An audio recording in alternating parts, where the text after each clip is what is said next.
Rowere maparo ni od chama mar ODM chalo ka gima keto gi tenge. Ka gima oko usogi e chama.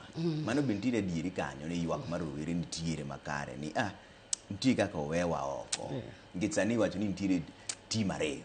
Tim mar Sifuna, Babu Owino gi Winnie Gere. Kaso nitiere tim mar Oburu gi jomodong' mantiere chama sani. Mokwongo in go mane? An adhi Ruth Odinga. Ing'e ni Trevor nyaka ne kata jakombe tho. Asebedo very consistent.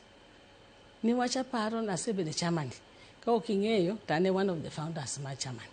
An asebedo chama nachako gi NDP. Awacho ni ndalo mane ma Ford Kenya, to ne pod atin ok ang'e ahinya, to nang'e mane baba ne mor nokelo multiparty. To bang' makoro iwuoke Ford Kenya mwadonje NDP.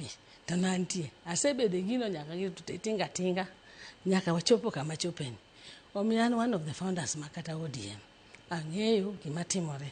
Kata gima naseng'weyo. Mana kata kana wuok gi bodi. Ma jakom India. Taseneno. Koro gima dwanda wachni ni an kane dwarona. Ni wach dwaro ma jakom kata kapod ne odhi India. No wacho ni koduogo to nyalo luongo retreat. Odhi luongo retreat. Mane wadhi dhiye. Ok adwa ni mondo ji okaw situation ni. To ka luwo kata kuom party leader ma Daktari Oburu. Ni wach ki tungni wa. Wach mar party kai. Nosebetie kata kapod ne wantiere.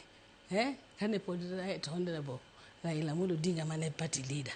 To ne wachen ga ywaro. ODM kai. Nitiere kimiluongo ni democracy gi freedom no. Omiyo ywaro gi ok gin gik manyien. Kik mondo ji okaw gi nwach koro sani social media odogi to ketogi ka gima ne chon nyonyo onge kata mana moko ka to ni bedo ga piny ma ji losi. Ka ni winjo ni leadership mar ODM owuok odhi Manzoni.